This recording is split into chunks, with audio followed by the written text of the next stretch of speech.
વિરામ બાદ ફરી આપ સૌનું સ્વાગત છે।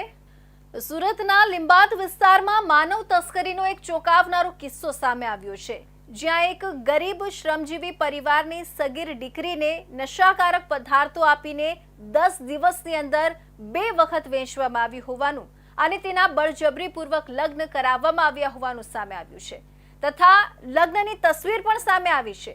પોલીસે તાત્કાલિક કાર્યવાહી હાથ ધરીને પાડોશી મહિલા સહિત 3 આરોપીની અટકાયત કરી છે। ત્યારે ફરઝાના નામની મહિલા વોન્ટેડ છે। આ સમગ્ર રેકેટનો પર્દાફાશ કરવાની દિશામાં આગળ તપાસ શરૂ કરી છે। લીંબાદના મીઠી ખાડી વિસ્તારમાં રહેતી એક 15 વર્ષીય સગીરા, જેની માતા કેટરિંગનું કામ કરે છે અને પિતા બીમાર રહે છે, તે આ માનવ તસ્કરીનો ભોગ બની હતી। આ ઘટના લગભગ 5 મહિના પહેલા બની હતી। સગીરાના પાડોશમાં રહેતી નૂરી વસીમ શેખ, જેનો પતિ વસીમ રિક્ષા ચલાવે છે, અને ફરઝાના નામની વોન્ટેડ મહિલા, આ ત્રણેય આરોપીઓએ સગીરાની માતાને લાલચ આપી કે તેઓ તેની દીકરીને લસકાણામાં કેટરિંગના કામ માટે લઈ જશે। માતાને આ વાતની જાણ ન હતી કે આ એક કાવતરું છે।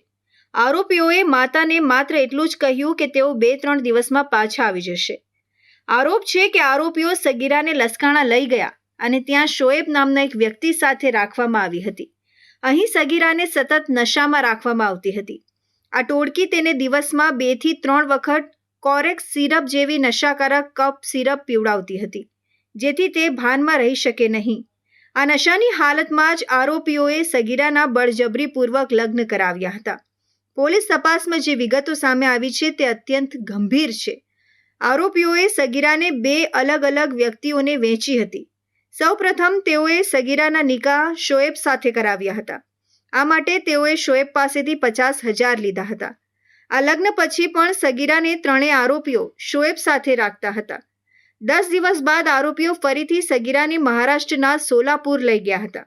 ત્યાં લગ્નમાં કેટરિંગનું કામ છે કહી લઈ ગયા હતા। ત્યાં તેઓએ સગીરાને મહારાષ્ટ્રના એક યુવકને વેચી દીધી અને તેના હિન્દુ રીતિ રિવાજ મુજબ મંદિરમાં લગ્ન કરાવ્યા હતા। આ યુવક પાસેથી ટોળકીએ 2 લાખ લીધા હતા।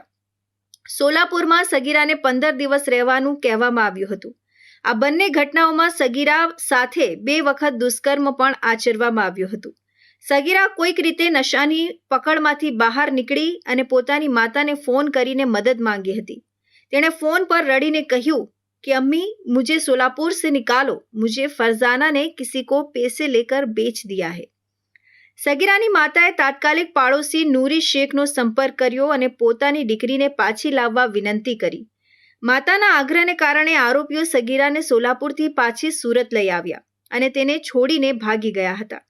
સગીરાએ ઘરે પરત ફરીને પોતાની માતાને આ સમગ્ર આપવીતી જણાવી હતી। આ હિચકારી કૃત્ય વિશે જાણ થતાં જ સગીરાની માતાએ પોલીસનો સંપર્ક કર્યો હતો।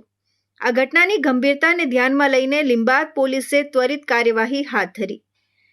ડીસીપી ડોક્ટર કાનન દેસાઈ તાત્કાલિક લીંબાદ પોલીસ મથકે પહોંચ્યા અને તેમણે આ કેસમાં ઝડપી અને કડક કાર્યવાહીના આદેશ આપ્યા। લીંબાદ પોલીસ સ્ટેશનમાં વિસ્તારમાં રહેતી એક કિશોરીની માતાએ લીંબાદ પોસ્ટે ખાતે એક ફરિયાદ આપેલ છે કે પોતાની જે નાબાલિગ કિશોરી છે એને એની બાજુમાં રહેતા નૂરી શેખ, વસીમ શેખ અને ફરજાના, આ ત્રણેય લોકોએ એને લલચાવી ફોસલાવી અને એક લસકાણામાં રહેતા શોએબ સાથે નિકાહ કરાવે છે।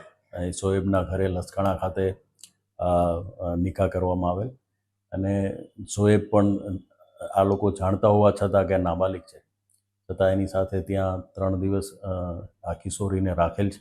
પોલીસે તાત્કાલિક 3 આરોપીઓ નૂરી વસીમ શેખ, તેના પતિ વસીમ અને શોએબની અટકાયત કરી છે। ફરઝાના નામની મહિલા હજુ વોન્ટેડ છે। પોલીસ હાલ સગીરાના નિવેદનો લેવાની પ્રક્રિયા કરી રહી છે।